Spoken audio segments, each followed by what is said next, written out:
All right, guys, here we are. I'm going to talk about this Alabama Arkansas game. It's my post game thoughts. I'm trying to do this really quickly before we get into the Tennessee matchup this week, which I'm probably going to try to do tomorrow or the day after. But here it is. First of all, I'd like to say that Alabama had their best offensive performance of the year, at least in my opinion, here in this game. They consistently moved the ball, running and passing, and it showed a lot of promise in their maturation so far to the season. So I find that really, really encouraging going forward, especially with the meat of the schedule about to hit us.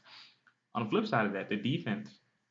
When I first saw the score of the game, which ended 49-30, I was like, what in the world is going on with this defense? And although I'm not happy with the way they gave up some things, it wasn't as bad as I thought it was. Um, for the most part, they played really, really well. They just seemed to make some very, very uncharacteristic mistakes and play some undisciplined football at some points in the game, which is really weird for a Nick Saban coach team. Some funny thing I found out though is that the defense and the special teams has outscored three opponents this year, so that was really a really interesting little mark to find out. So here we go. I'm going to jump right into it. Um, on the first drive of the game, Alabama moved very well.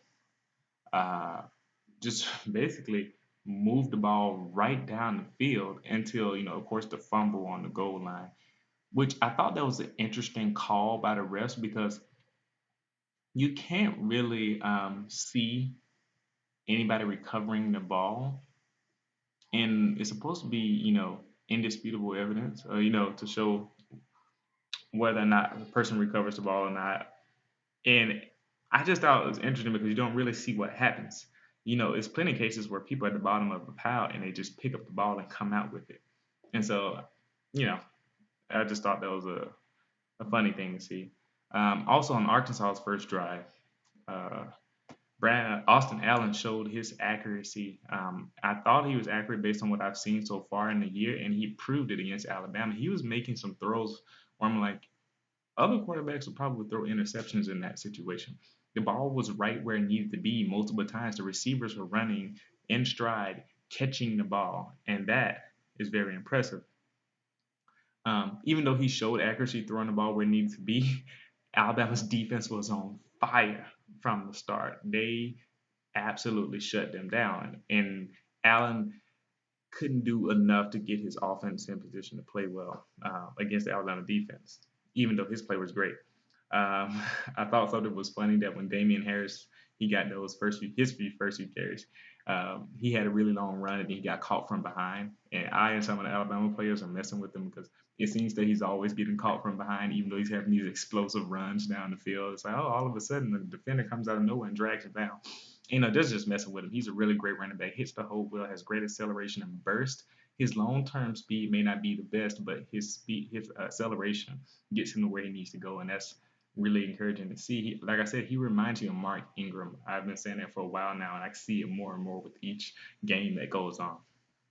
And so to get into some specific plays, uh, around the third and seven, around the third drive of the game, around the 7 minute mark of the first quarter, I saw Jalen Hurts do a couple of read option plays, and I was wondering if in both Scarborough was the running back in play, and I was wondering if Scarborough should have maybe gotten the ball on a couple of those.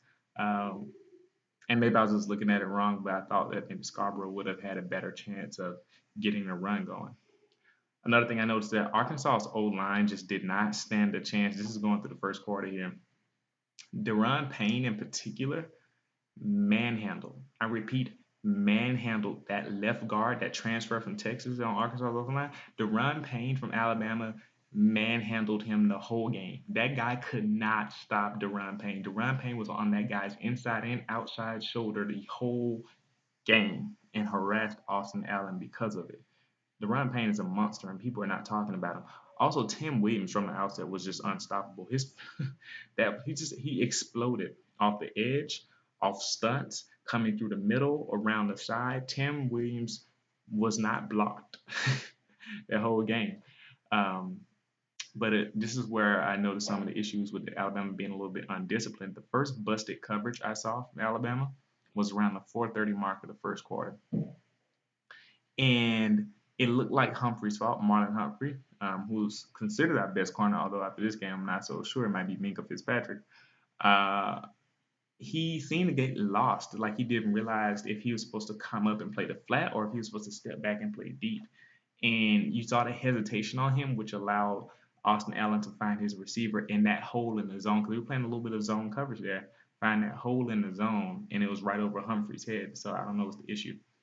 Also, another play later on, Ronnie Harrison in that same drive played good man-to-man coverage at the what was it on wide receiver number 81 for Arkansas.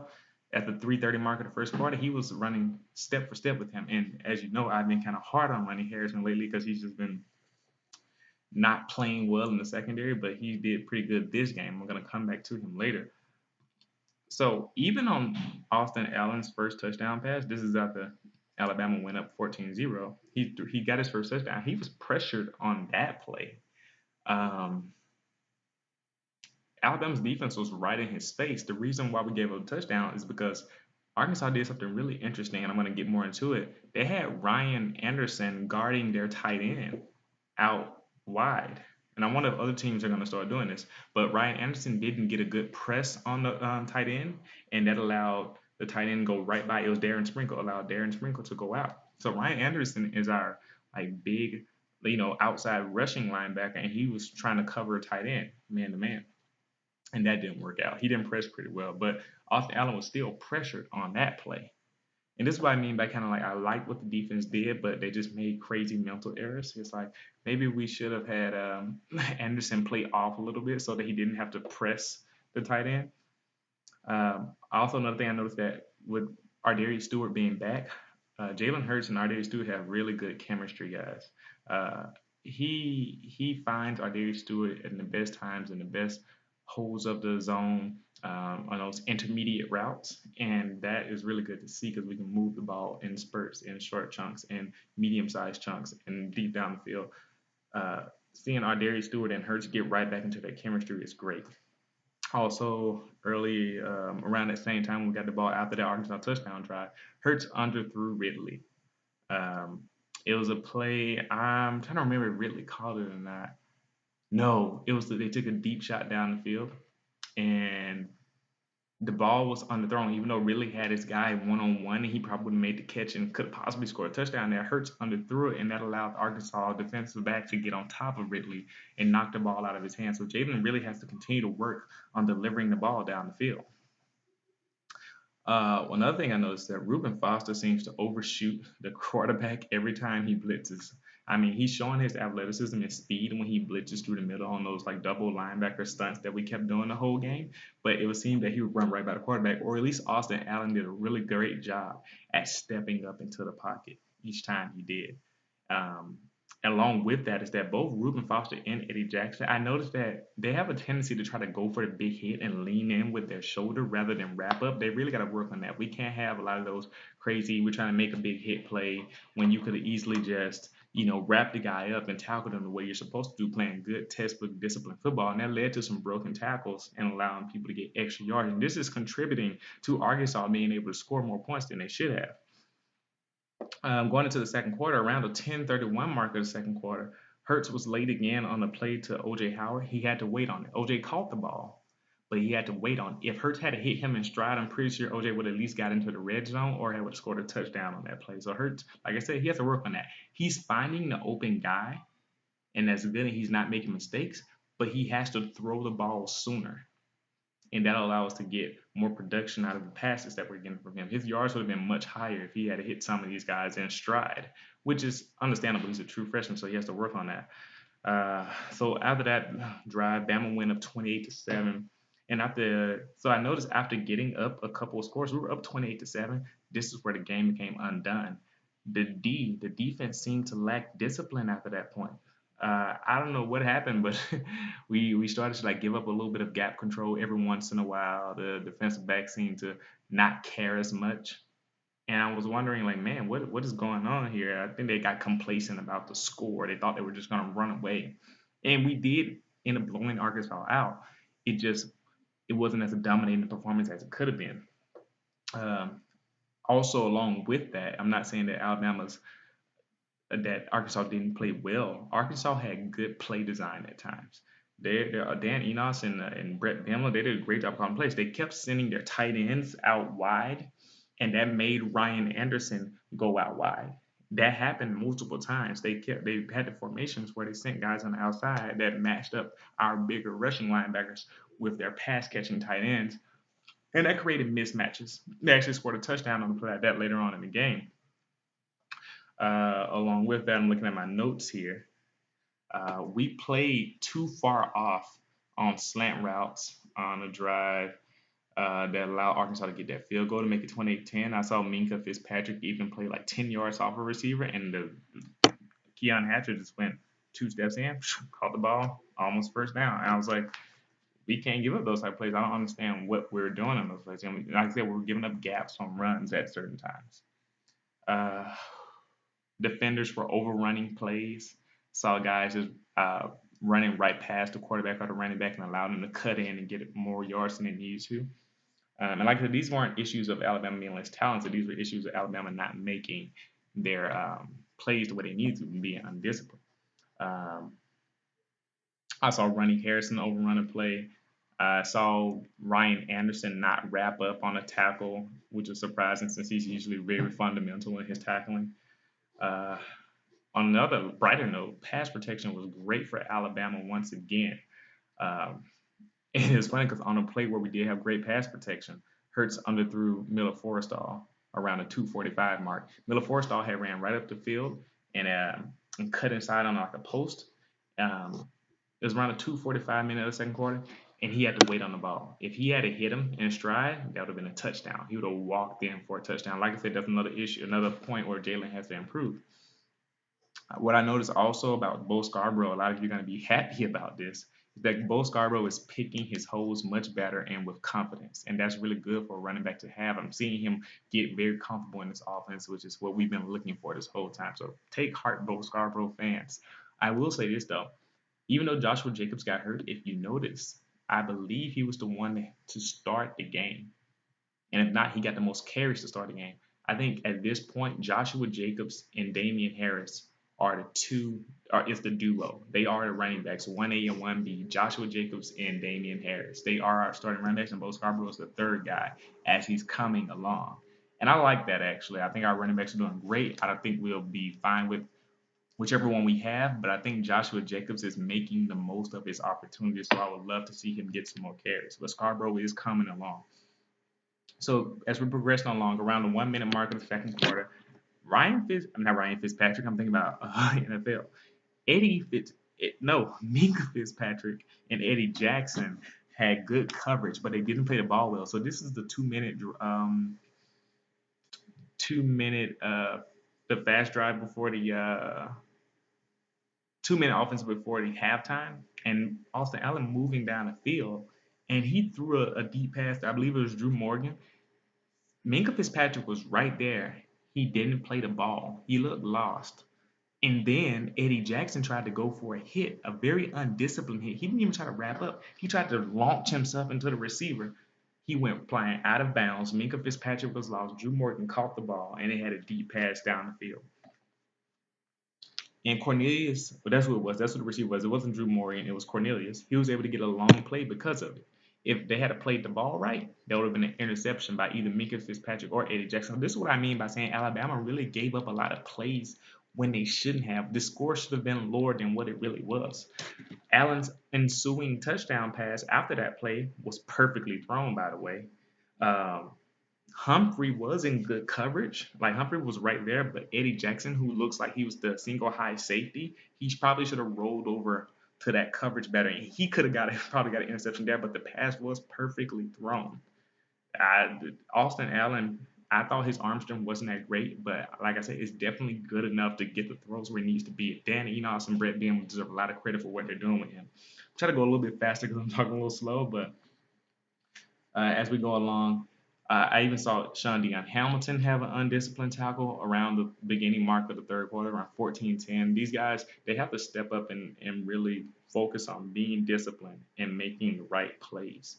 On the bright note, our blitzes were very effective, whether it was Sean Dion Hamilton, Reuben Foster, Rashawn Evans, whoever we sent, into the backfield, they got there. Especially Robert Foster inside. Robert Foster on those inside blitzes destroyed those guards and those centers on the plays. So we're doing great though. We need to keep those blitzes up in certain situations, save those and put them in our back pocket. Also on the play where where Jalen Hurts threw to Ardarius Stewart and he fumbled the ball after running 67 yards. This was on the ensuing drive. Stewart had to wait on the ball, and I think if Stewart had caught the ball in stride, he walks in for a touchdown.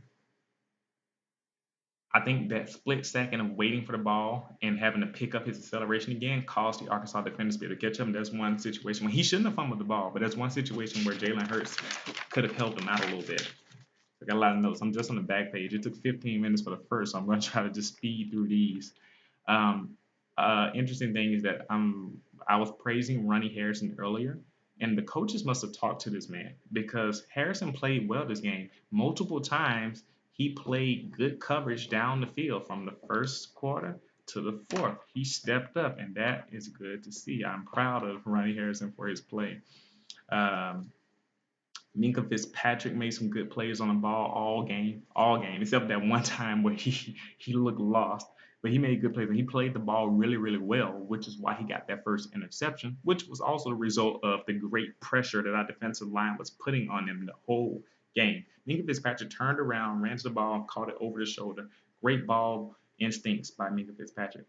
An interesting sad note is that Alabama seems to have a fumbling problem. We fumbled the ball 3 times, lost 2 of them. We got to get that ball security in order with the running backs. On the touchdown to Calvin Ridley around 11:15 mark of the third quarter, Hurts was late on the throw. Ridley had to wait on it. It was a slant route. Um, Ridley should have been able to catch that and walk into the end zone, but he had to wait and kind of fall into the end zone instead. Just one of those situations. I was noting again that Reuben Foster is a missile on a blitz. I don't have to say that again. Um, Around the 9:50 mark of the third quarter, Marlon Humphrey made a good play on the ball, but it was the play he got a pass interference call against him. And honestly, it was good coverage. He just shouldn't have put his hand on the shoulder of the receiver. If he hadn't done that and had just gone for the ball, it would have just been a clean pass breakup. So he played great coverage. It's just today he seemed to he was a little bit undisciplined sometimes in what he did. Other than that, he was always next to the receiver. I think the part that stands out about this Alabama secondary is that they are never far from the receiver. Even if the receiver catches the ball or we get a penalty, the players are always next to the receiver, and that's good. I can give up a pass if I know my cornerbacks are there. Uh, the roughing the passer call on Rashawn Evans, it was a tough play because Rashawn Evans was knocked to the ground and he grabbed Austin Allen's legs and to sack him. And I don't think he was maliciously going for a low hit. As a matter of fact, Austin Allen didn't get hurt or anything, or it didn't look like he had an issue. But I understand it's the rule. They're trying to prevent them from hitting low, but that should have just been a sack, in my opinion. Uh, Pressure again caused Fitzpatrick's second interception. Uh, and Bama had went up 42-7. Uh, we right Austin Allen like he just got tired of getting hit. He got hit the whole game. I mean, the whole game. Ryan Anderson, Tim Williams, Deron Payne. He was just getting crushed, and I honestly don't follow him. He saw the people coming. He just slung the ball out, and when he did that, he sailed over his receiver's head, and I think Marlon Humphreys was playing a little bit too far off there. That's why he threw in that direction. But the ball sailed, and Minka Fitzpatrick jumped up and caught it. Easy interception, and there's great ball skills by Fitzpatrick to locate the ball. We were up 42-7 at this point. I don't think people realize we were up 42-7, dominating this game completely. If Arkansas had scored again, people would have been talking about just how even more dominant this game was, even though it still was. On the ensuing drive, Arkansas's blitz caused Hurts interception. We had an unpicked man around the edge, so the rest of the pass blocking was good. The interior was really good. It seemed that the Arkansas guy was able to get around our tight end. And Arkansas took over on their side of the Alabama side of the 50, the 36-yard line actually, um, and they were able to capitalize and score a touchdown because of it. So a turnover led to Arkansas's touchdown that made it 42-24. It was just a great catch too. The pass TD Austin Allen. I can say this all game. He made great throws. The touchdown that he threw to Keon Hatcher after that turnover, It was perfect. Ronnie Harrison again was there playing really good coverage, but Keon Hatcher just made a great play. Caught the ball with his hands, very strong hands on top of Ronnie Harrison's head. What more can you ask for your DB to be there and contest the ball, which he did. Uh, Another on the next drive, and at this point, Arkansas had held on to the ball for so long, and on that drive in the third quarter, on the next drive we went 3 and out. And Hurts was like he locked on to Ridley, which in that case wasn't necessarily bad because Ridley could have got the ball, but he seemed to have locked on. And so Arkansas got the ball right back, and this was round what the yeah, toward the end of the second quarter. I mean, the third quarter. Arkansas had held onto the ball for most of the third and fourth quarter. Um, and I think as we went 3 and out and Arkansas got the ball back around the 1:30 mark in the third quarter, pass interference was called on Anthony Avery. And I say that was questionable because honestly, he got beat when the play started, but he caught up with his impressive speed and he jumped up in the air, turned around while jumping, and played the ball really well. Didn't really touch the guy. There was some contact, but that's like negligible because he's turning around to play the ball. And I feel like in other situations, they wouldn't have called that pass interference. And that gave Arkansas a first down. And I wasn't too happy about that pass interference call. Arkansas had the ball. I was noting right here, Arkansas had the ball for a really long time. On the second play of the fourth quarter, Allen made an ill-advised throw because they had gotten down the field after holding on to the ball so long. This is what made their stats seem so high too. They had held on to the ball for a while and had got benefits from some plays. He made an ill-advised throw. Oh, this play. It was so lucky. He was running a bootleg to the right under pressure, and he slung the ball back to his left, and his underneath guy caught the ball and ran it for like a 20-yard first down or something. I'm like, okay, that's just ridiculous. That's a great play though, so I won't fault him too much for that. They got a first down because of it. He had a really tough run. A couple plays later, he got pressured, gotten past our defensive lineman, and ran for a first down. He really showed his moxie, his play, his arm strength, his accuracy. I really like Austin Allen. He's making Arkansas a contender. I like it. And then on a 4th and 10 play, oh yeah, this is the last interception. He made a great play to throw to Sprinkle on a 4th and 10, and they got the first down. And that was an excellent NFL throw. It was a great stretch and low. He threw it right where the ball needed to be. Otherwise, the defender would have made a play on it. But then Deron Payne killed the left guard again and sacked Allen. And on the next play, he threw into traffic, and Ryan Fitzpatrick caught the ball and not Ryan Fitzpatrick. Minka Fitzpatrick caught the ball and returned the interception for 100 yards. And that's when Alabama went up 49-24. And honestly, the game was over at that point. Bama then put in the backups on defense. We put in a lot of backups. I saw Dakota Ball, number 44. I saw Josh Frazier, number 69, who also played in the first quarter, believe it or not. Also, I saw number 24, which is a name you probably haven't seen yet, Terrell Hall, who is a true freshman. They had him in the game at this point. Christian Miller, number 47, also played. So we basically had the backup defensive line in the game, but the starting secondary was still in the game, and that affected why Arkansas was able to get a last touchdown. So the second string came in around the 8-minute mark of the fourth quarter. Allen made perfect throws on their ensuing drive, just down the field. And it was hitting them. In good coverage, too. We had good coverage. Like I said, it was less pressure from the defensive line because we had backups in, and the secondary was impacted by that.